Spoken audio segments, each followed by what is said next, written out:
I never imagined that the sentence leaving my mouth that night would split my marriage open like a fault line. Not after 6 years together, not after everything we had built. But sometimes a woman reaches a point where silence becomes heavier than truth. It happened on an ordinary Saturday evening, the kind of evening where exhaustion clings to your skin. I had spent the entire day helping my mother-in-law move furniture into a storage unit, lifting, sorting, climbing, sweating, until my arms ached and my back felt like it might crack in half. By the time I stumbled through our front door, all I wanted was something simple: rest, warmth, and maybe the comfort of takeout. Instead, I got her again. My ex-girlfriend would never treat me like this, my husband muttered, not even looking up from the kitchen counter. His voice was offhand, almost bored, as if comparing me to another woman had become as natural to him as breathing. He said it for the 100th time, maybe more. I felt something inside me tighten, small, sharp, familiar. But that night, it didn't stop at tightening. It snapped. Maybe, I said quietly, that's why she left. The glass in his hand froze midair. The whole house froze with it. A silence so sudden and deep that I could hear my own heartbeat pounding in my ears. He stared at me as if I had spoken a forbidden word, as if I had crossed a line he thought I would never dare approach. I continued anyway. Or do you already know the real reason? His expression changed. Confusion, then irritation, then something like fear. For the first time in months, maybe years, he was the one caught off guard. Not me. Not the woman who had spent nearly a year being compared to a ghost she didn't even know. In that silence, I realized something devastating. I was no longer angry. I was done. Done apologizing for things I didn't do. Done competing with a woman who no longer existed in his life. Done shrinking myself so he could feel something he was missing. That night wasn't the beginning of our problems, but it was the beginning of the truth. I am 31 years old, 4 years married, 6 years together. If you had asked me a year ago to describe my marriage, I would have said it felt stable, warm, maybe even ordinary in the best possible way. We weren't perfect, no couple is, but we understood each other. Or at least I thought we did. I met my husband when I was 25. It was nothing dramatic, nothing cinematic, just two people reaching for the same carton of almond milk in a grocery store on a Sunday morning. We laughed awkwardly, apologized at the same time, and ended up talking for an hour in the produce aisle. He was charming, in a quiet, dependable way. The kind of man who didn't rush love but made you feel safe enough to walk toward it. Back then, he never mentioned an ex-girlfriend. Or maybe he did, once or twice, in harmless stories that people naturally share when getting to know each other. It didn't register as anything important. It definitely didn't register as a threat. We dated for 2 years before getting engaged. He proposed at a small lakeside spot near his hometown, right where he used to fish with his father. He said I made him feel like he could finally breathe. I believed him. I said yes without hesitation. His family welcomed me easily, or so it seemed. His mother, especially, adored having another woman around. She would invite me to small dinners, ask me to help her choose gifts, call me just to chat. I thought it was affection. Later, I would wonder if it was something more complicated, an unspoken standard I never realized I was being measured against. Because there were moments, even early on, where something didn't feel quite right. A friend of his would casually mention, "Oh, his ex used to love this restaurant." Or his mother would say, "She was always so organized, such an efficient girl." Always in a tone that sounded innocent, but landed somewhere inside me like a pebble settling at the bottom of a lake.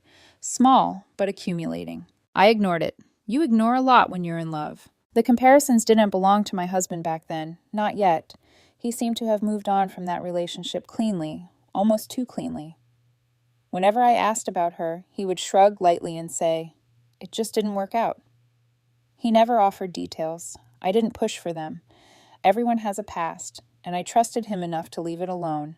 Our first years of marriage were good, sweet even. We cooked dinner together, took road trips, argued about silly things like laundry or which movies to watch, and made up quickly. I thought that was the rhythm of a strong marriage, imperfect but intentional. I didn't realize the cracks were already there. The big shift happened 8 months ago. It was when we ran into her, his ex-girlfriend, at a restaurant. We were celebrating our anniversary, dressed nicely, laughing over a bottle of wine, feeling like a real grown-up couple who had made it through the storms of life. Then she walked in, I felt his body stiffen before I even turned to see who he was looking at. His expression shifted, quickly, subtly, but enough for a woman to notice, enough for a wife to notice. She was with friends, smiling, untouched by the years that had passed. My husband's eyes followed her longer than they should have. He excused himself to the bathroom, and when he returned, he was different, distracted, deflated, somewhere far away. When I asked if he was okay, he insisted he was fine, but he wasn't, and suddenly neither was I. That night was the beginning of the comparisons, the sighs, the subtle reminders that another woman had once done everything better. I kept telling myself it was temporary, a phase, a passing insecurity he would work through on his own. But insecurity doesn't stay contained. It leaks, slowly at first, then relentlessly. It took months before I realized I wasn't fighting another woman. I was fighting the version of her he still kept alive in his mind. The strange thing about emotional storms is that they rarely arrive all at once. They come in whispers first, barely noticeable shifts in tone, tiny moments you brush aside because the alternative is admitting something is wrong. That's how it began for us. At first, it was just an odd comment here and there. My husband would say something small like, "My ex-girlfriend used to love this dish," or, "She always remembered to do it this way." He said it casually, almost absent-mindedly, as though he didn't realize he was holding a measuring stick up between us. I tried to laugh it off. People mention their pasts all the time. It didn't mean anything, right? But then it became a pattern so repetitive it carved grooves into my mind. My ex planned the best surprise dates.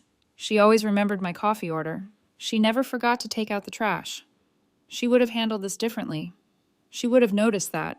Each comparison felt like a paper cut, tiny, shallow, easy to dismiss. But 100 paper cuts bleed just the same. I kept telling myself to stay calm, to be understanding, to not let insecurity twist his words into something they weren't. But it wasn't insecurity. It was intuition. A woman always knows when the energy in her home starts to shift. His behavior changed too, little things. He became quieter at dinner, more distant on car rides, scrolling through his phone longer, less present in conversations. I would catch him lost in thought, eyes unfocused, as if rewinding memories from another lifetime he suddenly missed more than he should. I tried asking him once, gently, if something was bothering him. He said no with a smile that didn't reach his eyes. I didn't press. Maybe I should have. And then there was his mother. She adored me, or so I believed. But even she began slipping those subtle comparisons into conversations. "His ex was always so attentive," she said once while we folded linens together. She was very thoughtful during holidays. She didn't say it with malice. She didn't have to. The words had weight on their own. Sometimes his friends chimed in too, not intentionally, not cruelly, just simple, seemingly harmless remarks like, "Oh, she used to love this place," or, "She was really organized." They thought they were reminiscing. They didn't realize they were chiseling away at the foundation of my marriage. I started to shrink without meaning to question myself, to wonder if I was lacking something I couldn't identify. In quiet moments, I found myself comparing myself to a woman I had never even met. Worst of all, my husband didn't see the damage he was doing. He didn't notice how I flinched slightly each time he said my ex. He didn't see how my chest tightened whenever he sighed in disappointment about something trivial. He didn't realize that I had begun walking on eggshells in my own home, terrified of failing a test I never agreed to take. The house itself felt different, colder, quieter, as if our walls were absorbing the tension neither of us wanted to acknowledge. There were nights when I lay awake beside him, listening to him breathe, wondering if he was thinking of her, wondering if he wished he had chosen differently. But the real shift happened after that anniversary dinner. Seeing her again, seeing the way it shook him, planted a seed of doubt in both of us. He tried to pretend it didn't affect him. I tried to pretend I believed him. But from that night forward, every comparison carried a sharper edge. Every sigh felt heavier. Every conversation felt like a battlefield. The storm hadn't hit yet, but the sky was already darkening. It happened on a Saturday evening in November. Funny how the most life-altering moments arrive dressed as ordinary days. I woke up early that morning because my mother-in-law had asked for help moving a truckload of furniture into a storage unit. She said she couldn't do it alone, and of course, I agreed. I always agreed. I wanted to be a good daughter-in-law. A supportive wife, someone dependable, someone enough. The work was exhausting. Heavy boxes, old wooden dressers, the kind that creak like they're sighing under their own history. I didn't eat lunch. There wasn't time. The day stretched long, and by the time I drove home, my muscles were trembling from fatigue. My palms were raw. My hair clung to the sweat on my neck. I just wanted to collapse into something soft. The house was dim when I stepped inside.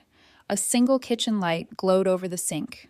My husband was standing there, scrolling through his phone, not even turning when he heard the door. "Hey," I said gently, dropping my keys on the counter. "Do you want takeout tonight? I'm too tired to cook." He didn't look up. Instead, he exhaled sharply, one of those irritated breaths I'd become painfully familiar with. And then, without even glancing in my direction, he muttered, "My ex-girlfriend would never treat me like this. She always made sure I had a proper meal, even when she was tired." The words slid out of him effortlessly, a rehearsed line, a reflex. But inside me, something finally broke. Not dramatically, not loudly, just a small internal click, like a lock turning. I stood there for a moment, staring at the back of his head, my breath caught somewhere between my ribs. Then, in a voice quieter than the hum of the refrigerator, I replied, "Maybe that's why she left." He froze. The glass in his hand hovered midair, his shoulders locked in place. Slowly, very slowly, he turned to look at me, confusion flickering across his face. "What?" he asked. I met his eyes, steady, tired, done.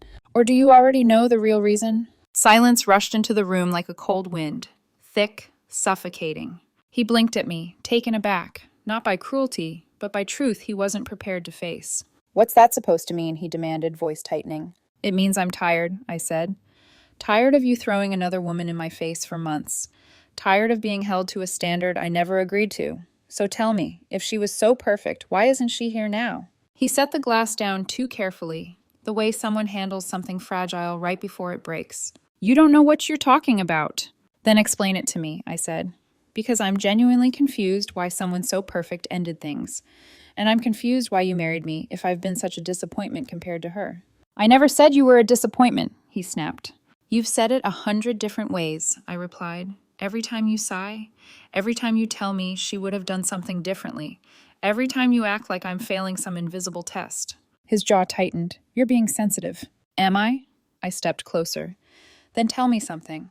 Why did you two break up? Because in 4 years of marriage, you've never told me the full story. You just said it didn't work out." "It's not relevant." "It is now," I said, feeling my pulse quicken, heat creeping up my neck.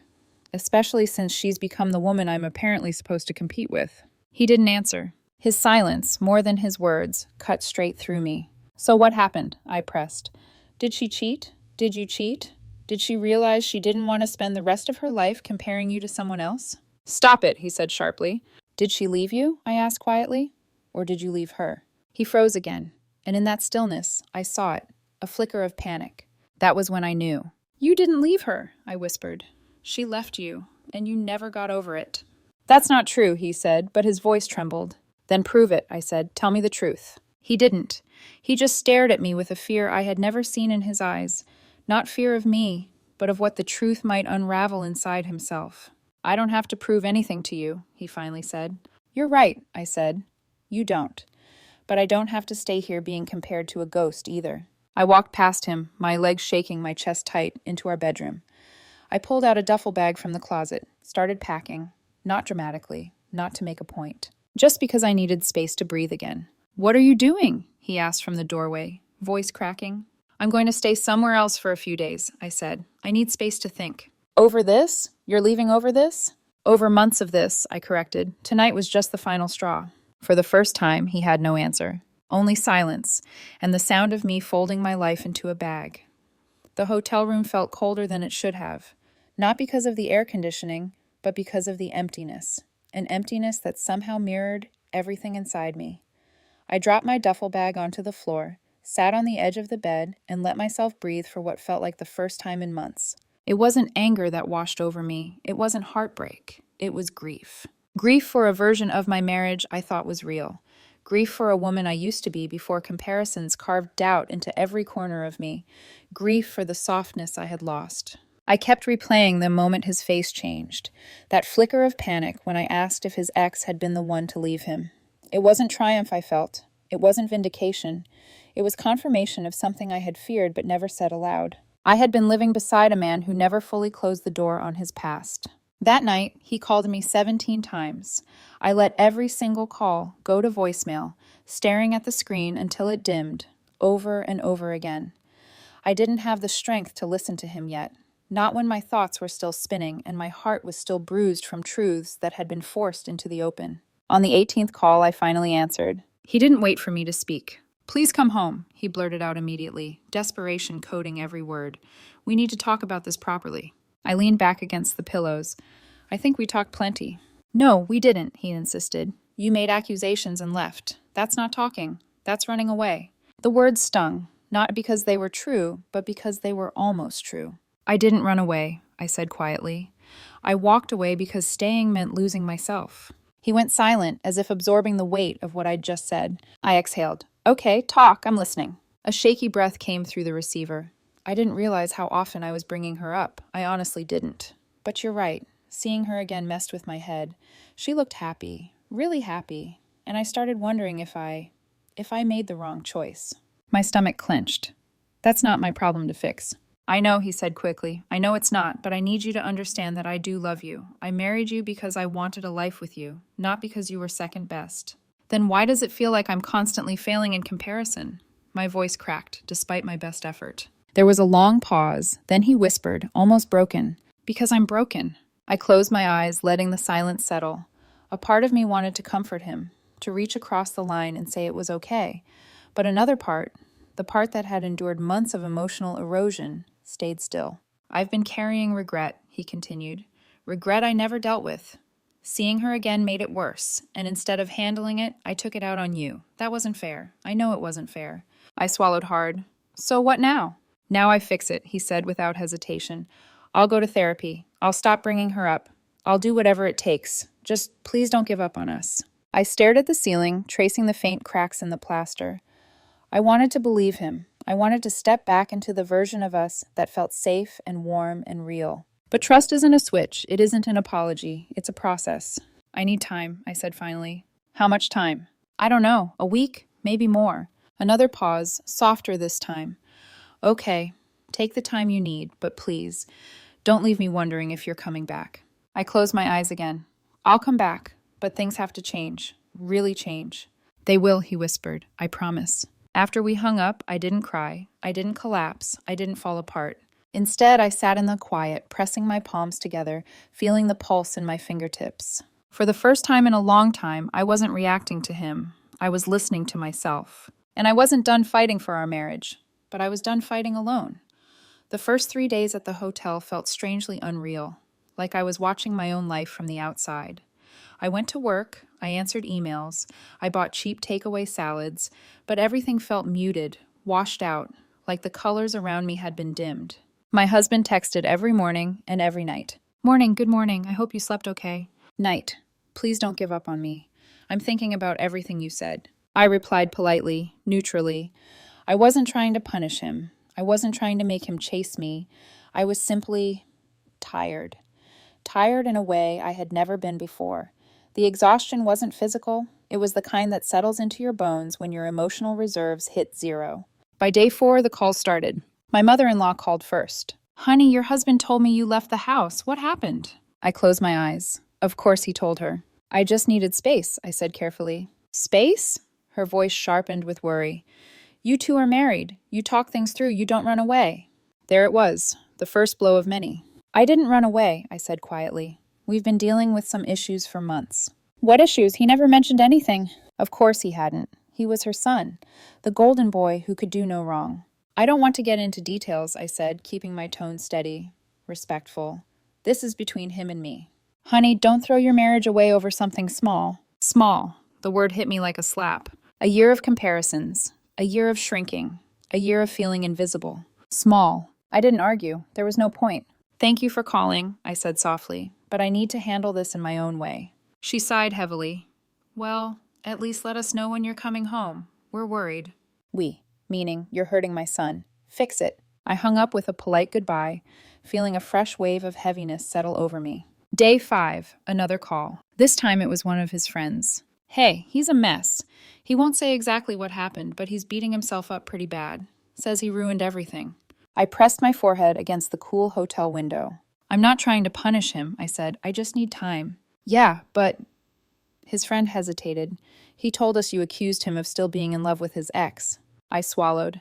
I didn't accuse him. I asked him questions he never answered. Well, you know how he gets sometimes. Overthinks things. Maybe you could just talk to him, face to face? Talk, as if talking hadn't been the very thing that broke everything open. Again, I thanked him. Again, I hung up. Again, I felt that invisible pressure, the expectation that, as the woman, I should smooth things over, fix the emotional mess, put everything back in place. But I didn't go home. Not yet. Day 6, his breakthrough. He texted me a photo, a waiting room, a therapy office door. I'm here. I told you I'd do the work. My breath caught. For a moment, I just stared at the image, feeling something warm and cold twist together inside me. Hope and fear, tangled like threads that didn't know how to separate. I wanted to believe him, but belief requires trust, and trust requires time. I replied simply, "Thank you for going." He wrote back, "I'm not doing it for you. I'm doing it because I should have done it years ago." That mattered, more than he knew. Day 7. My thoughts turned darker. I started remembering the small moments I had ignored. The way he'd gone quiet when we drove past a certain coffee shop. The way he always reacted too strongly when a woman with long brown hair walked by. The way his phone lock screen used to linger on his face longer than necessary when he got messages, almost as if he was waiting for something. Those things had seemed insignificant at the time. Now they felt like missed clues. Was he ever truly mine? Or was I, without realizing it, merely the harbor he sailed into after the storm of heartbreak? These thoughts circled me like vultures, patient, relentless. Day 8, a crack of light. He called again that night, voice softer, calmer, not frantic, not desperate, just honest. I miss you, he said. Not because I'm alone, not because the house is quiet. I miss you because today in therapy, I realized I've been living in comparison too, comparing myself to the version of the man I thought I should have been if she hadn't left. I didn't interrupt him. I've been carrying shame, he continued, and instead of dealing with it, I projected it onto you. I made you feel like you weren't enough because deep down, I felt like I wasn't enough. My throat tightened. That doesn't excuse it. It doesn't, he agreed. But I'm not hiding anymore. I'm doing the work. I'm not going to run from it again. For the first time, his words didn't feel like panic. They felt like truth. Day 9, the turning. That was the day I finally felt the fog lift. I looked around the hotel room, at the clothes draped over a chair, at the takeout containers, at the impersonal art on the wall. This wasn't home. This wasn't life. But home wasn't a place I could walk back into blindly either. I texted him that night. I'll come home tomorrow. But this isn't a reset, it's a rebuild. And rebuilds take work. He replied instantly, "Whatever it takes, I'm here." For the first time since everything fell apart, I felt a thread reconnect. Not fully, not tightly, but enough to hold, enough to guide me home. The night before I returned home, I sat alone in the dimly lit hotel room and finally let the silence swallow me whole. I hadn't allowed myself to break down, not fully. I'd been too focused on surviving the moment, analyzing every word, replaying every conversation, trying to understand how my marriage had drifted so far off course. But that night, I couldn't hold it together anymore. I sat on the floor beside the bed, knees pulled to my chest, my fingers tangled in my hair. The soft hum of the air conditioner was the only sound, and even that felt too loud for the heaviness pressing against my ribs. It hit me all at once. Not just the comparisons, not just the emotional distance, not just the ghost of his ex-girlfriend haunting every corner of our home. It was the realization that I had lost myself. I used to be confident, warm, grounded. I used to know who I was in a relationship, what I brought to it, what I deserved from it. But over the last year, I had slowly, subtly become smaller. I had stopped voicing my needs, stopped expressing disappointment, stopped asking for reassurance. I had accepted crumbs and convinced myself they were enough. Somewhere along the way, I had disappeared inside my own marriage. And that was the darkest truth of all. A hot wave of tears spilled down my cheeks, sudden and uncontrollable. I pressed my forehead to my knees, sobs shaking my body until my chest ached. Grief, shame, anger, confusion, they all fused together, forming a storm I could no longer contain. Was I not enough? Was I just a placeholder, a consolation prize for a man grieving the woman he truly wanted? The questions clawed at me with sharp, merciless teeth. And then came the worst one, the one I had been avoiding for days. What if loving him meant losing myself again and again? I cried harder at that thought. Not because I believed he intended to hurt me, but because I had begun to understand something deeper, something terrifying. Even good people can wound you deeply when they haven't healed themselves.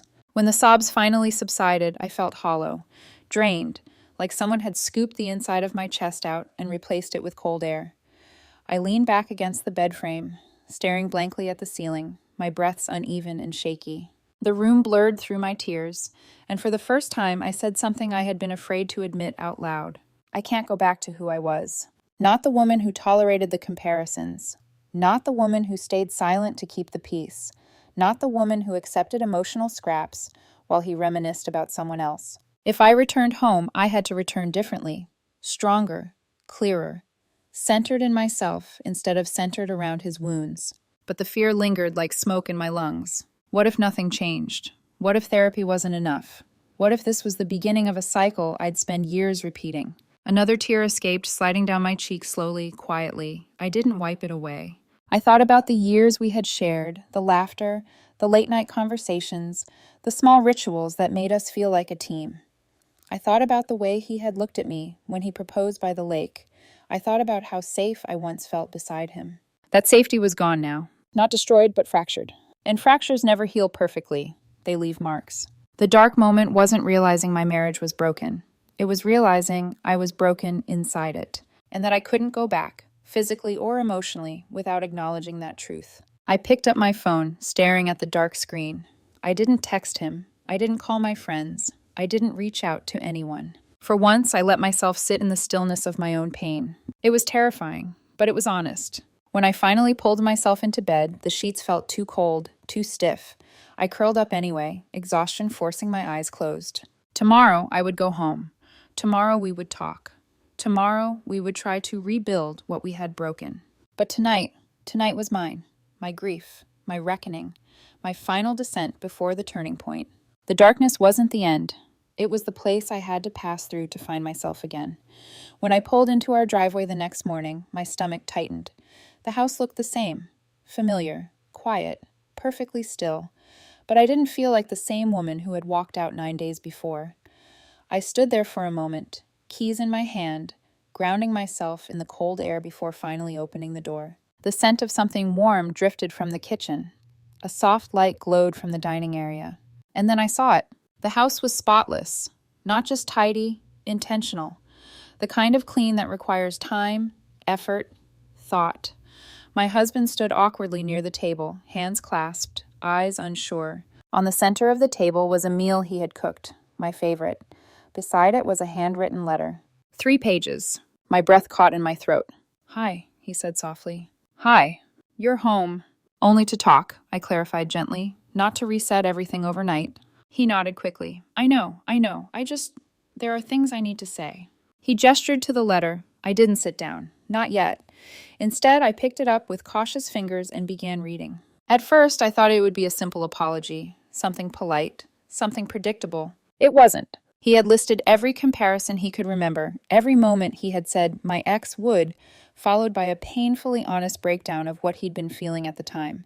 Not excuses, not justifications, just clarity. He admitted that therapy had forced him to confront something he had never addressed. He hadn't been grieving his ex. He had been grieving the version of himself he believed he failed to become when that relationship ended. "She left," he wrote, "and in my mind, that meant I wasn't good enough. I kept comparing you to her because I kept comparing myself to the man I thought I should have been. You didn't deserve that. You never did."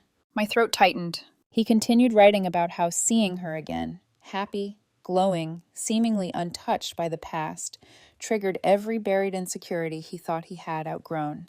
Instead of dealing with it, he projected it outward, onto me, onto our marriage, into every comparison he threw in my face. And then, at the very end of the letter, he wrote something that pushed tears straight to my eyes. "I don't want to lose you over someone who isn't even in my life anymore. You're here. You're real. You're the one who stayed. I'm sorry it took me this long to appreciate that."